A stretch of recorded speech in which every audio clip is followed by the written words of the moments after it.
नमस्कार दोस्तों, मैं निरंजन आप सभी को हिस्ट्री की जीत की इस प्लेटफॉर्म के ऊपर स्वागत करता हूं। ये हमारा 5वां क्लास है। इससे पहले ऑलरेडी 4 क्लास हो चुके हैं। अगर आप नहीं देखे तो प्लीज़ आप सबसे रिक्वेस्ट है, प्लेलिस्ट में जा कर के ज़रूर देख लो वो सारे वीडियो। एग्ज़ाम के जो पैटर्न है ना, वो पैटर्न आप इसे समझ सकोगे और बेहतर एग्ज़ाम में परफॉर्मेंस भी कर सकोगे। और हाँ दोस्तों, जिन्होंने इस चैनल को सब्सक्राइब करके नहीं रखा है, चैनल को सब्सक्राइब करके रख लो ऐसे और महत्वपूर्ण वीडियो प्राप्त करने के लिए। तो चलिए शुरू करते हैं। पहला प्रश्न है, निम्नलिखित में से कौन सा विभाग कंटक शोधन से संबंधित था? 4 विकल्प दिए गए हैं, कराधान, उद्योग, पथ कर और न्यायपालिका। तो सही विकल्प हो जाएगा ऑप्शन नंबर डी आपका, न्यायपालिका। यदि हम एक्सप्लेनेशन को देखें तो मौर्य काल में न्यायालय मुख्यतः 2 प्रकार की होती थी, पहला धर्मस्थीय और दूसरा कंटक शोधन। अगला प्रश्न है, निम्नलिखित में से कौन सा युग्म सुमेलित नहीं है? Which of the following pair is not correctly matched? एक और लिखे हुए हैं करवाचक शब्द, दूसरे और उनसे संबंधित अभिप्राय बताए गए हैं। विष्टि इसका अर्थ होता है बेगार, बिल्कुल सही है। भाग इसका अर्थ होता है स्थानीय कर, नहीं, भाग का मतलब होता है भू राजस्व कर। कर का अर्थ है महसूल, बिल्कुल सही है। परने का अर्थ है आपातकालीन कर, बिल्कुल ये भी सही है। अब हमसे पूछ रहे कौन सा सही सुमेलित नहीं है, जिसके कारण से ऑप्शन नंबर बी यहाँ पर आपका सही जवाब हो जाएगा। अगला प्रश्न है, निम्नलिखित में से कौन बौद्ध स्थापत्य कला का भाग नहीं है?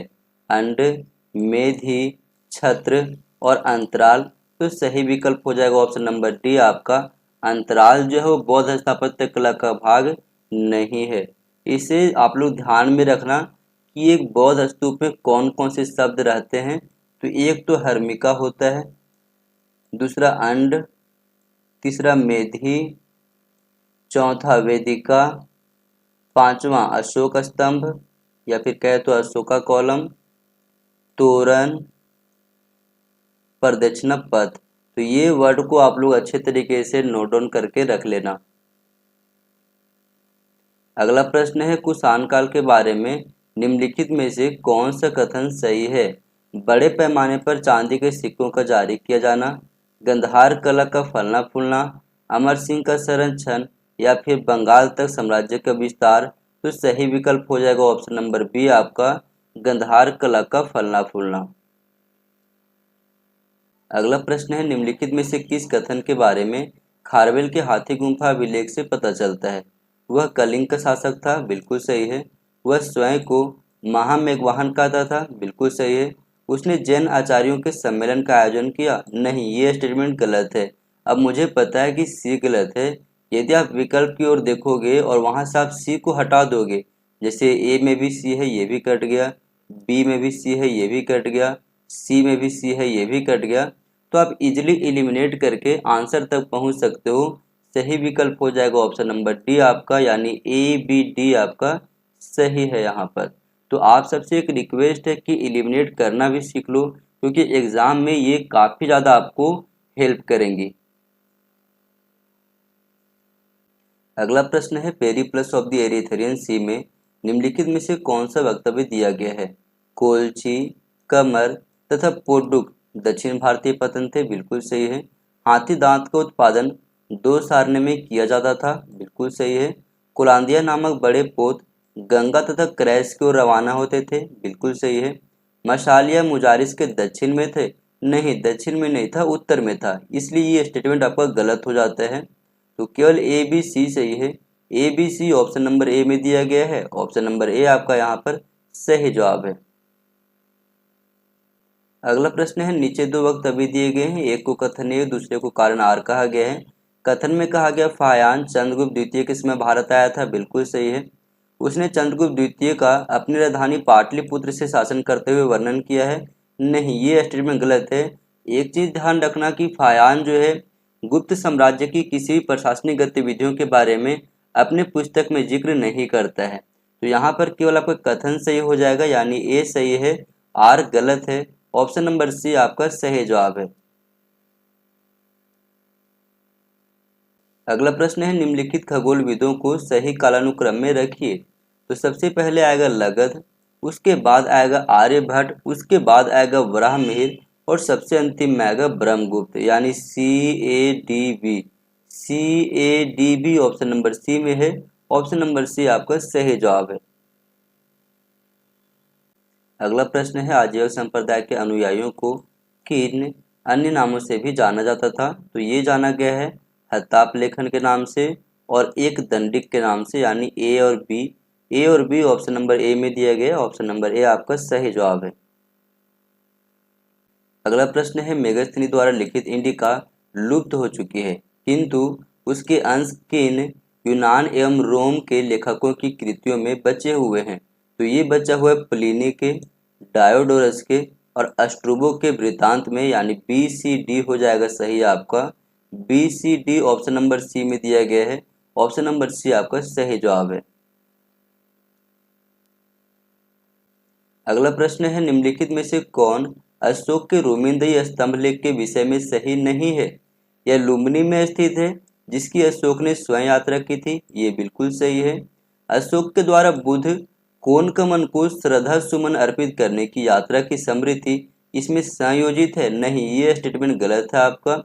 अशोक के लुम्बिनी ग्राम को बलि भुगतान के भार से मुक्त कर दिया गया था, बिल्कुल ये स्टेटमेंट सही है।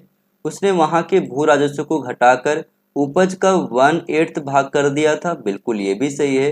हमसे पूछ रहा है कौन सा सही नहीं है, जिसके कारण से ऑप्शन नंबर बी आपका सही जवाब है। अगला प्रश्न है, सीरिया के सम्राट के दूत के रूप में बिंदुसार की राजसभा में कौन आया था? तो ये आया हुआ था डायमिकस, ऑप्शन नंबर बी यहाँ पर सही जवाब है। अगला प्रश्न है, सूची 1 को सूची 2 से मिलान कीजिए। एक और बताए गए तीसरी बौद्ध संगीति में नियुक्त धर्म प्रचारक, दूसरे और उनसे संबंधित क्षेत्र के नाम बताए गए हैं। तो मंजती का संबंध है कश्मीर और गंधार से, तो ए का हो जाएगा 1 आपका। महारक्षित का संबंध है यवन देश या फिर कहे तो यौन से, बी का हो जाएगा 4 आपका। महाधर्म रक्षित का संबंध है महाराष्ट्र से, तो सी का हो जाएगा यहाँ पर 2। और सोन और उत्तर का संबंध है स्वर्ण भूमि से, तो डी का हो जाएगा 3। इस प्रकार से ए का 1, बी का 4, सी का 2, डी का 3 ऑप्शन नंबर बी में दिया गया है। ऑप्शन नंबर बी यहाँ पर सही विकल्प है। अगला प्रश्न है, मौर्य सेना में सम्मिलित थे पदाति, अश्वारोही, रथ और गज, बिल्कुल सारे सेनाएं यहाँ पर मौजूद थी, तो ए बी सी डी सही हो जाएंगी। A B C D option number D में दिया गया है, ऑप्शन नंबर डी आपका सही जवाब है। प्रयाग प्रशस्ति का लेखक हरिसेन निम्नलिखित में से किन पदों पर आसीन था? तो वो बेसिकली 3 पदों पर आसीन था। एक था कुमार अमात्य, दूसरा था महादंड नायक और तीसरा है संधि विग्रहिक, यानी बी सी डी सही है। B C D option number C में दिया गया है, ऑप्शन नंबर सी आपका सही जवाब है। अगला प्रश्न है, निम्नलिखित में से कौन सबसे विशालकाय जैन प्रतिमा है? तो यहाँ पर सही विकल्प हो जाएगा ऑप्शन नंबर ए आपका। श्रवणबेलगोला में जो गोमतेश्वर की विशाल प्रतिमा है, उसे जैन प्रतिमाओं में सबसे विशालतम प्रतिमा माना जाता है। अगला प्रश्न है, समुद्रगुप्त के निम्नलिखित किन अभिलेखों में उसे परम भागवत कहा गया है? गया ताम्रपत्र, नालंदा ताम्रपत्र, एरन स्तंभ लेख और इलाहाबाद स्तंभ लेख। तो यहाँ पर गया सही हो जाएगा और नालंदा, इन 2 ताम्रपत्र अभिलेखों में उसे परम भागवत की उपाधि दी गई है, यानी ए और बी सही हो जाएगा। ए और बी ऑप्शन नंबर बी में दिया गया है, ऑप्शन नंबर बी यहाँ पर सही जवाब है। अगला प्रश्न है, कुमारगुप्त प्रथम द्वारा कौन से नए प्रकार के स्वर्ण सिक्के प्रचलित किए गए? अप्रतीक प्रकार बिल्कुल, गजारूढ़ प्रकार बिल्कुल, खड़ग निहंता प्रकार ये भी सही है और खड़ग प्रकार भी सही है, यानी चारों ही सही हैं आपके और ये दिए गए ऑप्शन नंबर डी में, तो ऑप्शन नंबर डी यहाँ पर सही जवाब है। अगला प्रश्न है, सूची 1 को सूची 2 से मिलान कीजिए। एक और राजवंश के नाम लिखे गए हैं, दूसरे ओर उनसे संबंधित संस्थापक के नाम लिखे गए हैं। उत्तरगुप्त का संबंध है कृष्णगुप्त से, तो ए का हो जाएगा 1। मौखरी का संबंध है अशुपति से, बी का हो जाएगा 2। पुष्यभूति का संबंध है नरवर्धन से, तो सी का हो जाएगा 3। और वर्मन वंश का संस्थापक थे पुष्यवर्मन, तो डी का हो जाएगा 4। इस प्रकार से 1 2 3 4 सही हो जाएगा। 1 2 3 4 ऑप्शन नंबर सी में दिया गया है। ऑप्शन नंबर सी आपका सही जवाब है। अगला प्रश्न है, हर्ष के अतिरिक्त चीनी यात्री युआन च्वांग को किन अन्य समकालीन शासकों से मिलने का अवसर मिला था? तो ये बेसिकली कश्मीर के नरेश, कांची के नरेश और वल्लभी के नरेश से मिलने का इनको जो है अवसर मिला था, इसलिए सही हो जाएगा B C D. B C D option number D में दिया गया है। ऑप्शन नंबर डी आपका सही जवाब है। अगला प्रश्न है, नीचे दो वक्त अभी दिए गए हैं, एक को कथन ए, दूसरे को कारण आर कहा गया है। कथन में कहा गया है भंडारकर वीर शैवों को लिंगायत संप्रदाय के समकक्ष रखते हैं और उनका प्रादुर्भाव शैवों के आराध्य स्कूल से जोड़ते हैं, बिल्कुल सही है। कारण में कहा गया ब्राह्मणी कर्मकांड तथा जाति व्यवस्था के प्रभुत्व की स्वीकृति लिंगायत आंदोलन का मूल तत्व है, नहीं, वो बेसिकली वैदिक कल्चर को ही नापसंद करते थे। तो ये जो यहाँ पर स्टेटमेंट दी गई है पूरी तरीके से गलत है, यानी कि कारण आपका गलत हो जाता है, कथन केवल सही है आपका। और ये ऑप्शन नंबर सी में दिया गया है, ए सही है लेकिन आर आपका गलत है। ऑप्शन नंबर सी आपका सही जवाब है। अगला प्रश्न है, गौतम बुद्ध के शारीरिक अवशेषों पर निम्न स्थल पर शाक्यों ने स्तूप बनवाया था जिसका समर्थन प्रतात्विक साक्ष्य करते हैं, तो सही विकल्प यहाँ पर हो जाएगा पिपरावा। ऑप्शन नंबर सी यहाँ पर सही जवाब है। अगला प्रश्न है, निम्नलिखित में से कौन सा युग्म सही सुमेलित नहीं है? Which of the following pair is not correctly matched? एक को प्राचीन नगर के नाम लिखे गए हैं, दूसरों उनकी स्थिति बताई गई है। पुष्कलावती चरसद्दा बिल्कुल सही है। सांकल सियालकोट ये भी सही है। ताम्रलिप्ति तामलुक ये भी सही है। विजयपुरी धरनीकोट नहीं, ये स्टेटमेंट आपका गलत हो जाता है। अब चूंकि ऑप्शन नंबर डी में जो स्टेटमेंट दी गई है उसका सुमेलन सही नहीं है और हमसे क्वेश्चन में भी पूछ रहा है कौन सा सही सुमेलित नहीं है, तो ऑप्शन नंबर डी यहाँ पर सही जवाब हो जाएगा। इस पॉइंट को आप लोग याद रखना, विजयपुरी का संबंध है नागार्जुनी कोंडा से और अमरावती का संबंध है धरनीकोट से, या फिर कहे तो धरनीकोट को एक अन्य नाम से भी जाना जाता है, वो है धान्य कटक।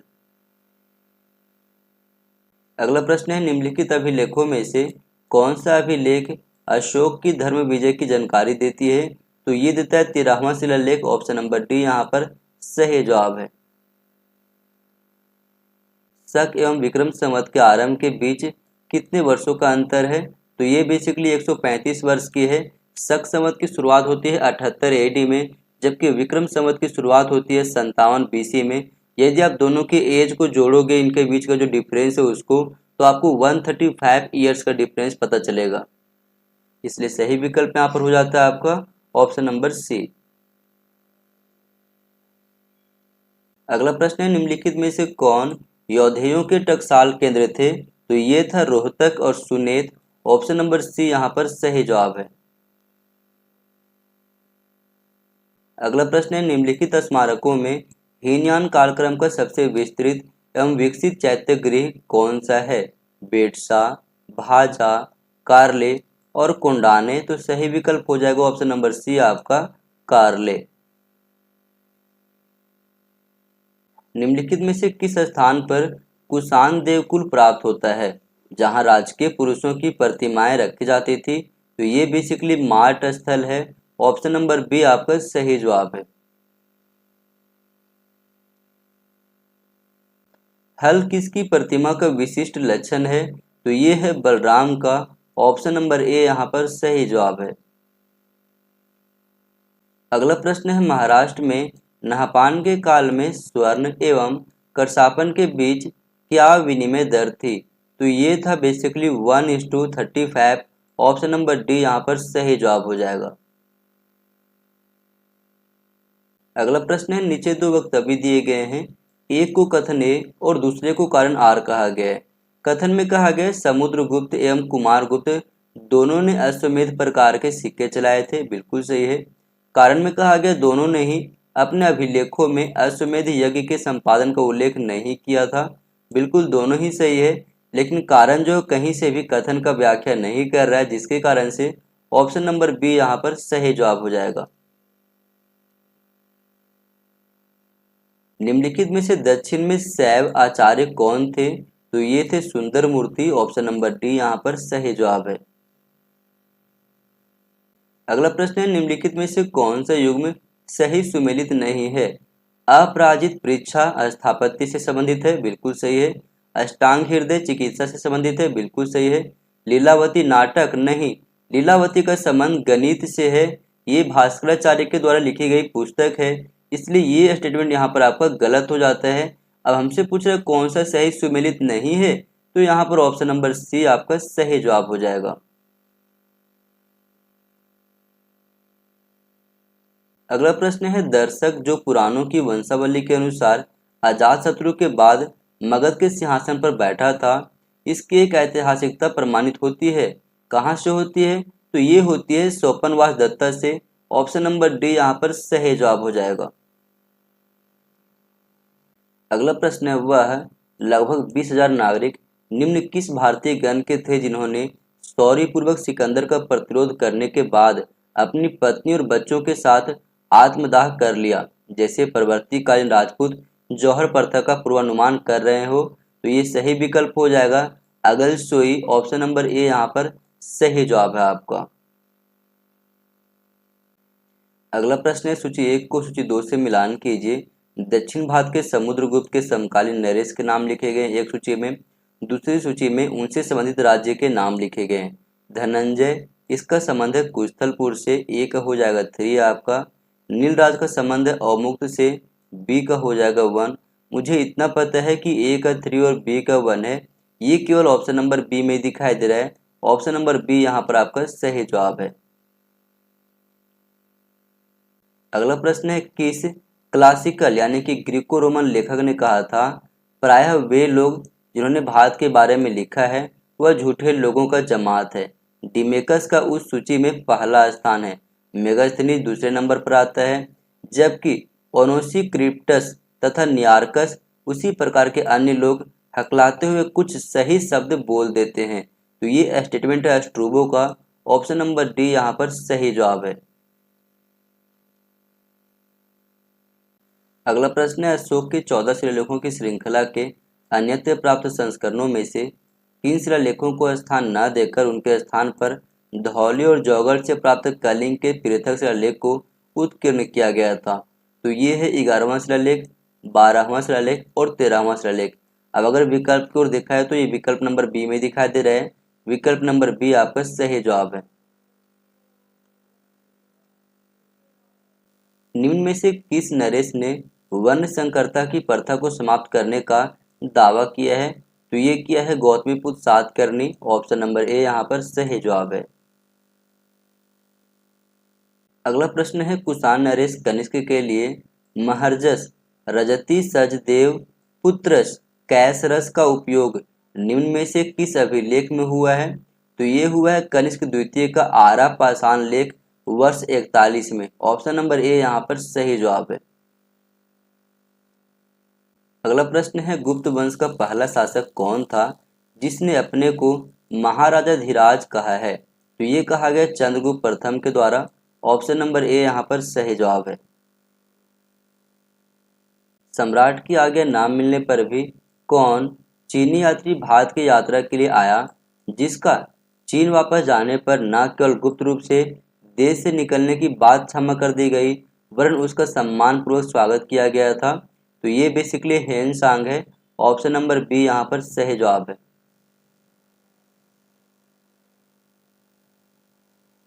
अगला प्रश्न है, सूची 1 को सूची 2 से मिलान कीजिए। सूची 1 में प्रशासक के नाम लिखे गए हैं, सूची 2 में उनसे संबंधित विभाग के नाम लिखे गए हैं। भंडागाराधिकृत, इसका संबंध है कोष से, ए का हो जाएगा 4 आपका। दशापराधिक, इसका संबंध है न्याय से, तो बी का हो जाएगा 2 आपका। ए का 4, बी का 2 केवल ऑप्शन नंबर सी में दिखाई दे रहा है। ऑप्शन नंबर सी आपका यहाँ पर सही जवाब है। अगला प्रश्न है, अलवार थे शैव पुरोहित, शाक्य अनुयायी, वैष्णव संत या फिर तांत्रिक पुरोहित? तो सही विकल्प यहाँ पर हो जाएगा वैष्णव संत। ऑप्शन नंबर सी आपका सही जवाब है। निम्नलिखित में से कौन सा युग्म सही सुमेलित नहीं है? एक और अशोक के स्तंभ के नाम लिखे गए हैं, दूसरी ओर उन पर बने हुए आकृति बताई गई है। लौरियानंदगढ़ वृषभ नहीं, यहाँ पर सिंह की आकृति बनाई गई थी। रामपुरवा सिंह ये बिल्कुल सही है। सांची सिंह ये भी सही है। संकीसा गज ये भी सही है। हमसे पूछ रहा कौन सा सही सुमेलित नहीं है, तो सही विकल्प हो जाएगा ऑप्शन नंबर ए यहाँ पर। अगला प्रश्न है, नीचे दो वक्तव्य दिए गए हैं, एक को कथन ए और दूसरे को कारण आर कहा गया है। कथन में कहा गया चंद्रगुप्त मौर्य के समय में कौटिल्य का अस्तित्व ही संदेहास्पद माना जाता है, बिल्कुल सही है। कारण में कहा गया पतंजलि कौटिल्य का उल्लेख नहीं करते, यद्यपि वे चंद्रगुप्त की सभा तथा मौर्यों का उल्लेख करते हैं, बिल्कुल सही है। और कारण कथन की सही व्याख्या कर रहा है, जिसके कारण से ऑप्शन नंबर ए यहाँ पर सही विकल्प हो जाएगा। निम्नलिखित में से किस धर्मसूत्र में समुद्र संयन को पत्नीय कर्म कहा गया है? तो ये कहा गया है बौधायन धर्मसूत्र में। ऑप्शन नंबर बी आपका सही जवाब हो जाएगा। शुंग कला में बुध को निम्न में से किससे चिन्हांकित किया जाता था? तो ये किया गया छत्र के नाम से, चरण सिंह के नाम से, धर्मचक्र के नाम से और बोधि वृक्ष के नाम से। यानी ए बी सी डी सही है आपके। A B C D option number D में दिया गया है। ऑप्शन नंबर डी आपका सही जवाब हो जाएगा। सतवाहन अभिलेखों में भूमिदान के प्रतिग्रहिता के मिलने वाले परिहारों में निम्नलिखित में से किसका उल्लेख नहीं है? सेना के प्रवेश पर प्रतिबंध, इसे उल्लेखित किया गया है। राजा के प्रशासनिक नियंत्रण पर प्रतिबंध, इसे भी उल्लेखित किया गया है। राज कर्मचारियों द्वारा लवन के खनन पर प्रतिबंध, इसे भी उल्लेखित किया गया है। विष्टि पर प्रतिबंध, इसे उल्लेखित नहीं किया गया है, इसलिए सही विकल्प हो जाएगा ऑप्शन नंबर डी यहाँ पर। अगला प्रश्न है, निम्न में से किन्होंने अपने सिक्कों पर शिव को अंकित करवाया था? तो ये हर्ष के द्वारा भी करवाया गया, शशांक के द्वारा भी, वासुदेव के द्वारा भी और वीम कटफिसेस के द्वारा भी करवाया गया था। तो ए बी सी डी सही हो जाएंगे। A B C D option number D में दिया गया है। ऑप्शन नंबर डी यहाँ पर सही जवाब है। अगला प्रश्न है, सूची 1 को सूची 2 से मिलान कीजिए। अभिलेख का स्थान एक ओर लिखे गए हैं, दूसरी ओर अभिलेख प्रचलनकर्ता के नाम लिखे गए हैं। तो जूनागढ़ का संबंध है रुद्रदामन से, ए का 3। अब मुझे इतना पता है कि ए का 3 है, तो यदि आप ऑप्शन की ओर देखोगे तो केवल ए का 3 ऑप्शन नंबर सी में दिखाई दे रहा है। ऑप्शन नंबर सी यहाँ पर सही जवाब है। अगला प्रश्न है, नीचे दो वक्तव्य दिए गए हैं, एक को कथन ए और दूसरे को कारण आर कहा गया है। कथन में कहा गया 5वीं शताब्दी में फायान ने अपने भारत यात्रा के क्रम में यह विवरण दिया है कि देश में कोई भी संभ्रांत व्यक्ति मांसाहार नहीं करता था, बिल्कुल सही है। कारण में कहा गया अशोक ने जो स्वयं जीव जंतुओं के प्रति अहिंसा के सिद्धांतों को कठोरता से मानता था, पशुओं की बलि पर प्रतिबंध लगा दिया था और भोजन के लिए पशु वध को नियंत्रित कर दिया था, बिल्कुल दोनों ही सही हैं। लेकिन कारण जो है कहीं से भी कथन की व्याख्या नहीं कर रहा है, जिसके कारण से ऑप्शन नंबर बी यहाँ पर सही जवाब है आपका। निम्नलिखित गुप्त एवं गुप्तोत्तर काल के बंगाल के भूमि मापों के नाम हैं। नीचे दिए गए कूट से सबसे बड़े से सबसे छोटे के अनुसार उनके अनुक्रम को अंकित करते हुए उत्तर का चयन कीजिए। तो सबसे पहले आएगा पाठक, उसके बाद आएगा कुलियावाप और उसके बाद आएगा द्रोणवाप, यानी C A B option number A में दिया गया है। ऑप्शन नंबर ए आपका सही जवाब है। अगला प्रश्न है, किनके अभिलेखों में जलकर यानी कि वाटर टैक्स का साक्ष्य मिलता है? तो ये मिलता है गढ़वाल वंश के अभिलेखों में। ऑप्शन नंबर डी यहाँ पर सही जवाब है। निम्नलिखित में से किसने पहली बार व्याख्या की थी कि पृथ्वी की अपनी धुरी पर घूमने के कारण प्रतिदिन सूर्योदय और सूर्यास्त होते हैं? तो ये कहा गया है आर्यभट्ट के द्वारा। ऑप्शन नंबर ए यहाँ पर सही जवाब है। अगला प्रश्न है, नीचे दो वक्तव्य दिए गए हैं, एक को कथन ए और दूसरे को कारण आर कहा गया है। कथन में कहा गया गौतम बुद्ध पुनर्जन्म में विश्वास करते थे, बिल्कुल सही है। कारण में कहा गया उन्होंने शाश्वत आत्मा के अस्तित्व को स्वीकार नहीं किया है, बिल्कुल ये भी सही है। लेकिन कारण जो कथन की व्याख्या नहीं कर रहा है, जिसके कारण से ऑप्शन नंबर बी आपका सही जवाब है। श्रावस्ती में मखली गोसाल अधिकांशतः हलाहल की कार्यशाला में ठहरते थे। वह महिला किस समुदाय से संबंधित थी?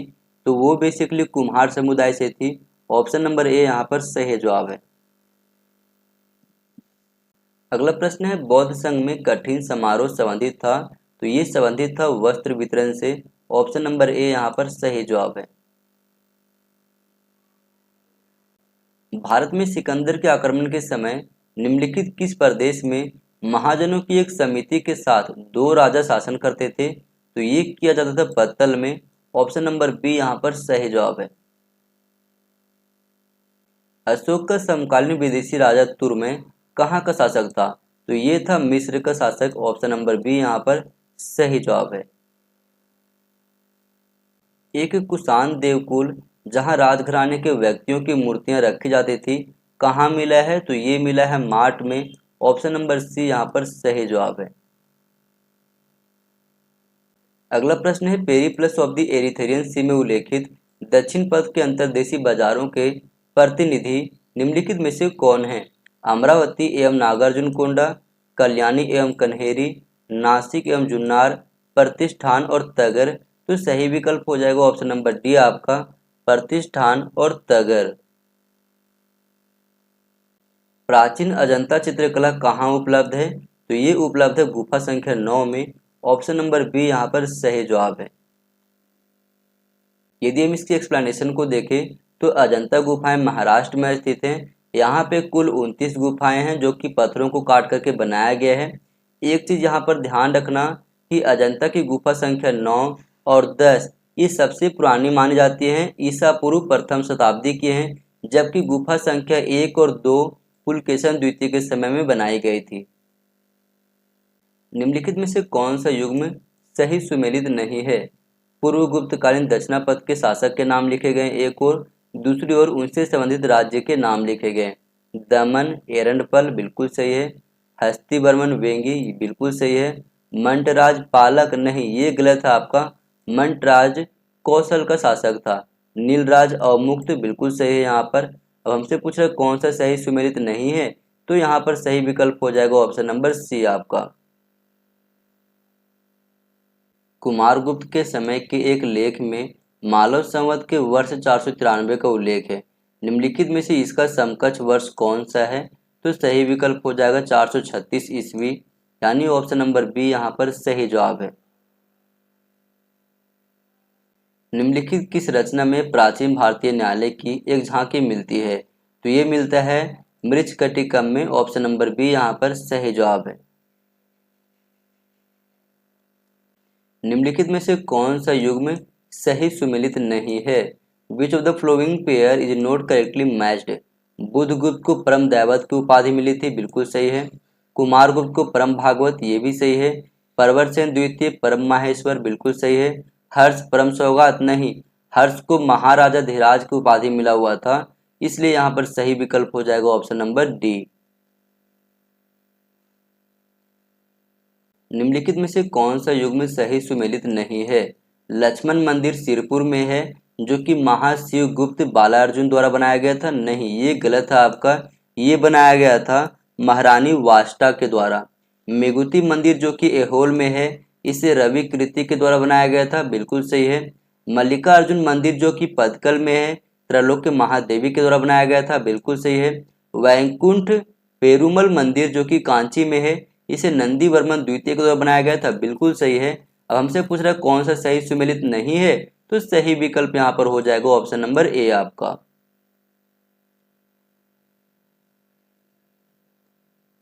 1121 ईस्वी के एक अभिलेख में एक आयुर्वेद विद्यालय का उल्लेख है जहाँ चरक संहिता तथा वाग्भट के अष्टांग हृदय की पढ़ाई होती थी।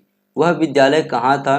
तो ये बेसिकली दक्षिण भारत के तिरुवुदुतुरई में था। ऑप्शन नंबर बी यहाँ पर सही विकल्प है। अगला प्रश्न है, नीचे दो वक्तव्य दिए गए हैं, एक को कथन ए और दूसरे को कारण आर कहा गया है। कथन में कहा गया गुप्त काल को सांस्कृतिक विकास के क्षेत्र में प्रायः क्लासिकल युग कहा जाता है, बिल्कुल सही है। कारण में कहा गया गुप्त काल के कलात्मक आदर्शों की प्रशंसा करते हुए यह तर्क दिया जाता है कि यह एक ऐसा युग है जिसमें कलात्मक क्रियाकलापों का आश्चर्यजनक विकास देखने को मिला, बिल्कुल दोनों ही सही है। लेकिन कारण जो है कथन की व्याख्या नहीं कर रहा है, जिसके कारण से ऑप्शन नंबर बी आपका सही जवाब है। निम्नलिखित में से किसको उपकरणों के सुव्यवस्थित विवरण वाली पहली उपलब्ध भारतीय रचना कहा जाता है? तो ये कहा गया है ब्रह्मगुप्त के ब्रह्मस्फुट सिद्धांत को। ऑप्शन नंबर सी यहाँ पर सही जवाब है। अगला प्रश्न है निम्नलिखित में से कौन सा युग्म सही सुमेलित नहीं है? नागर शैली में कहा गया है नागर मंदिरों का आधार वर्गाकार होता है जिसकी प्रत्येक भुजा के मध्य में अनेक प्रक्षेप होते हैं जो उसे क्रॉस रूप प्रदान करते हैं। बिल्कुल सही है। द्रविड़ शैली के विषय में कहा गया है इस शैली की सबसे महत्वपूर्ण विशेषता उनके पिरामिड आकार के शिखर हैं। बिल्कुल ये भी सही है। काश्मीरी शैली के विषय में लिखा गया है यह बाह्य विश्व के किसी प्रकार के प्रभाव से रहित विशुद्ध स्थानीय शैली है। नहीं, गलत है ये, ऐसा बिल्कुल नहीं है। कई सारे अन्य देशों का भी यहाँ पर प्रभाव देखने को मिलता है। वेसर शैली में कहा गया है यह उत्तर और दक्षिण शैलियों का मिश्रण है। बिल्कुल सही है। हमसे पूछ रहा है कौन सा सही सुमेलित नहीं है, तो सही विकल्प हो जाएगा ऑप्शन नंबर सी आपका। इस पॉइंट को आप लोग याद रखना। कश्मीरी शैली के मंदिर में चीनी, रोमन, ग्रीक और भारतीय शैलियों की झलक दिखाई देते हैं। अगला प्रश्न है निम्नलिखित में से कौन सा मनुस्मृति में मिश्रित जातियों को दिए जाने वाले विभिन्न दर्जे के संबंध में सही नहीं है? वर्ण व्यवस्था में एक दर्जा कम की पत्नी से जन्मे बच्चों को द्विजों के भाग में स्वीकृति मिलती थी। बिल्कुल सही है। वर्ण दर्जे के हिसाब से 2 या 3 डिग्री, डिग्री का मतलब है यहाँ पर निचला स्तर, नीचे की महिला से जन्मे बच्चों से शूद्रों में एक नया समूह निर्मित होता था। बिल्कुल ये भी सही है। यदि महिला का दर्जा संबंधित पुरुष के दर्जे से ऊंचा होता था तो ऐसे विवाह की संततियों को माता पिता के दर्जों से नीचे रखा जाता था। बिल्कुल ये भी सही है। अनुलोम विवाह को प्रतिलोम विवाह की अपेक्षा कहीं अधिक पवित्र कानून का उल्लंघन करने वाला माना जाता था। नहीं, ये स्टेटमेंट गलत है। अनुलोम विवाह नहीं बल्कि प्रतिलोम विवाह यहाँ पर होना चाहिए था। इसलिए यहाँ पर सही विकल्प हो जाएगा ऑप्शन नंबर डी आपका। अगला प्रश्न है चट्टानों और मुक्त रूप से खड़े स्तंभों पर उत्कीर्ण लेखों के लोक प्रदर्शन की विधि भारतीय शासकों द्वारा निम्नलिखित में से किनके द्वारा अपनाई गई संबंधित प्रथा का अनुकरण थी? तो ये थी हकमनी साम्राज्य का। ऑप्शन नंबर ए यहाँ पर सही जवाब हो जाएगा। अगला प्रश्न है संभवतः शकों द्वारा उनके राजनीतिक प्रभुत्व हेतु अपनाया गया सांस्कृतिक नवाचार ही था कि एक नए युग का नाम उसके नाम पर रखा गया। शेल्डन पोलॉक के अनुसार यह सांस्कृतिक नवाचार क्या था? तो ये बेसिकली राजनीतिक प्रयोजन हेतु संस्कृत भाषा का प्रयोग था। ऑप्शन नंबर डी यहाँ पर सही जवाब हो जाएगा। अगला प्रश्न है नीचे 2 वक्तव्य दिए गए हैं, एक को कथन ए और दूसरे को कारण आर कहा गया है। कथन में कहा गया है ऐसा माना जाता है कि अजातशत्रु ने 493 ईसा पूर्व में अपने पिता की हत्या की। उसने कौशल को अपने राज्य में मिला लिया जबकि वहां का शासक उसका मामा था। बिल्कुल सही है। कारण में कहा गया मगध के बिंबिसार का पुत्र अजातशत्रु मगध का शासक बनने के लिए आतुर था और उसने अन्य क्षेत्रों को अपने राज्य में मिलाया। बिल्कुल ये भी सही है। और कारण जो कथन की सही व्याख्या कर रहा है जिसके कारण से ऑप्शन नंबर ए यहाँ पर सही विकल्प है। जैन ग्रंथ भगवती सूत्र के अनुसार काशी और कौशल के कितने गणराज्य पूर्वी भारत के शक्तिशाली महासंघ के अंग थे जिन्होंने मगध के राजा अजातशत्रु का विरोध किया था? तो सही विकल्प हो जाएगा ऑप्शन नंबर सी यानी कि 18। अगला प्रश्न है भारत के बारे में मेगास्थनीज के मौलिक विवरण खो गए हैं। उनके कुछ संस्मरण निम्नलिखित में से किसके वृत्तांतों में संरक्षित किए गए हैं? तो ये किया गया एरियन के वृत्तांत में और डियोडोरस के वृत्तांत में, यानी ए और बी ऑप्शन नंबर डी में दिया गया है। ऑप्शन नंबर डी आपका सही जवाब है।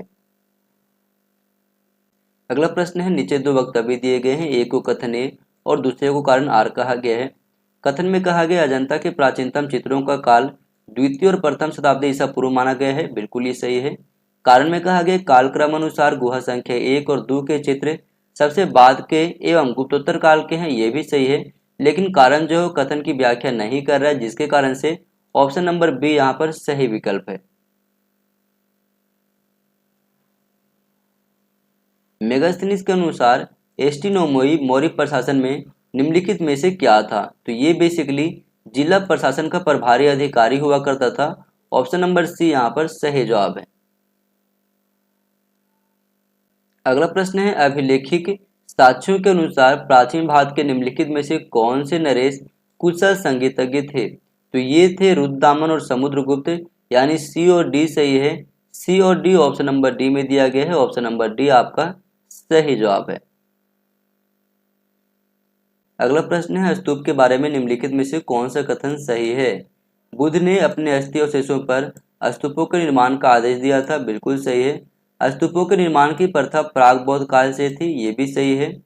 जैन धर्मावलंबियों ने भी प्रारंभिक काल में स्मारक के इस रूप को निर्मित किया था, बिल्कुल सही है। सारनाथ का वर्तमान धम्मे का स्तूप प्राचीनतम स्तूपों में से एक है, नहीं ये गलत है आपका, केवल ए बी सी सही है।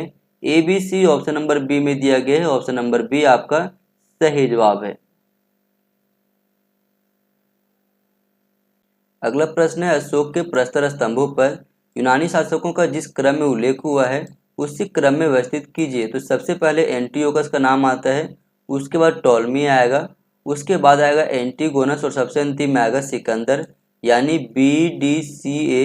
B D C A option number C में है, ऑप्शन नंबर सी आपका सही जवाब है।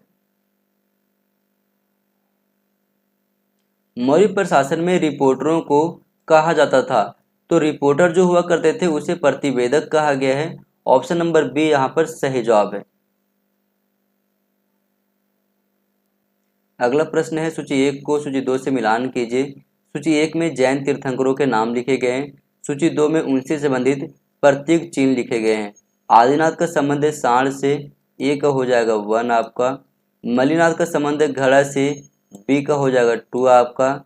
महावीर का संबंध है शेर से और पार्श्वनाथ का संबंध है सर्प से। इस प्रकार से 1 2 3 4 सही हो जाएगा। 1 2 3 4 ऑप्शन नंबर बी में दिया गया है, ऑप्शन नंबर बी आपका सही जवाब है। अगला प्रश्न है, इलाहाबाद स्तंभ लेख में उल्लेखित समुद्रगुप्त द्वारा विजित दक्षिणापथ के राज्यों को क्रमानुसार लिखिए। तो सबसे पहले आएगा आपका पृष्ठपुर, पृष्ठपुर के बाद आएगा कांची, इसके बाद आएगा वेंगी और सबसे अंतिम में आएगा देवराष्ट्र, यानी C B D A. C B D A option number C में दिया गया है, ऑप्शन नंबर सी आपका सही जवाब है। आप लोग इस क्रम को अच्छे तरीके से याद कर लेना। सबसे पहले आता है महेंद्र, और महेंद्र का संबंध है कोसल राज्य से। उसके बाद आता है व्याघ्र राज्य, इसका संबंध है महाकंतार से। इसके बाद आता है मंत्रराज, इसका संबंध है कुराला से। इसके बाद आता है महेंद्रगिरी, इसका संबंध है पृष्ठपुरा से।